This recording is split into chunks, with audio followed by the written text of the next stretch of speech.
I'm going to analyze Jean-Paul Sartre's philosophy on existentialism using the movie Forrest Gump. First, I want to lay out Sartre's main ideas so we are on the same page. Sartre's two main points are nothingness and bad faith. Nothingness is a kind of gap or separation which lays between a man and the rest of the world, or rather, between a man's consciousness and the world of objects of which he is conscious of. The nothingness is sometimes referred to as the emptiness or anguish we feel inside ourselves. Sartre argues, though, that without being aware of this nothingness, a man could not move from an inauthentic to an authentic existence.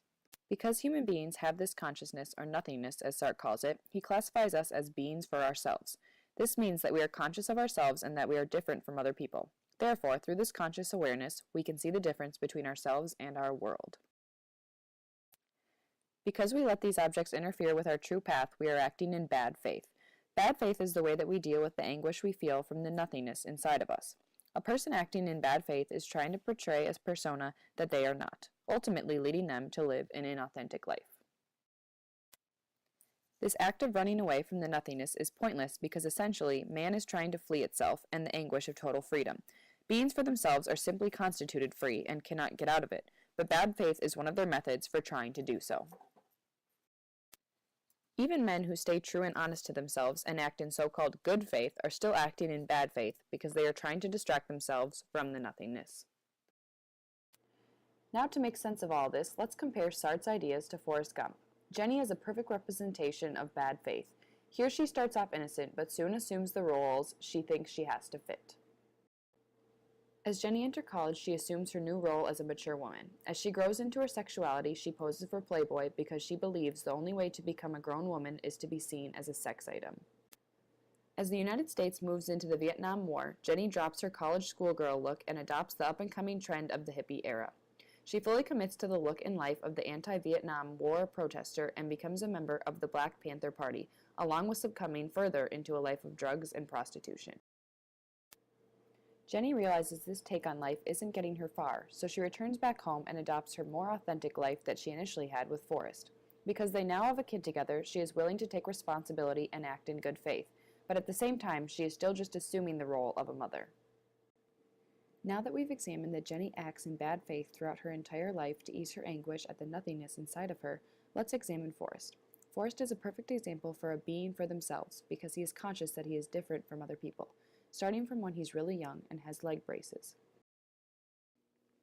Forrest uses his differences and ends up landing a scholarship to play football in college. He really only goes to pass the time until he can see Jenny, but along the way he is recognized as a being for himself by capitalizing on his differences instead of trying to hide them, and ends up getting to meet President John F. Kennedy.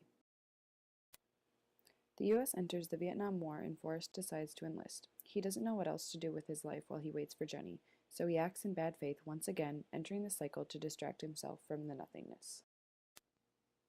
Forrest, standing out once more, becomes a decorated war hero and returns home. When receiving his Medal of Honor, he runs into Jenny once more. He attributes his Medal of Honor to her being the reason he survived the war and received the award.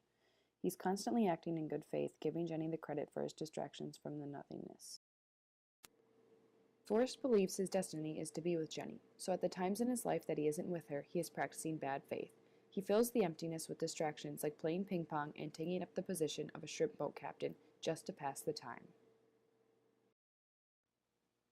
Once again, Jenny returns home after a long time away. This time she and Forrest become closer than ever, allowing Forrest to feel like he has finally reached his point of actualization.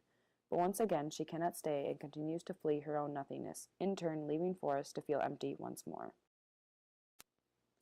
The emptiness, or the nothingness, that Forrest has been trying to distract himself from is now the only thing he can think about.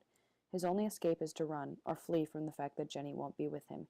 He simply can't bear the nothingness without her.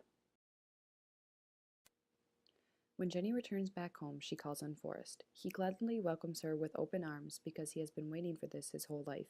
His destiny or path in life has finally been fulfilled, and he is somewhat actualized by his past actions of good faith, and the fact that he is now a father. And that is Existentialism by Sartre. Created using Powtoon.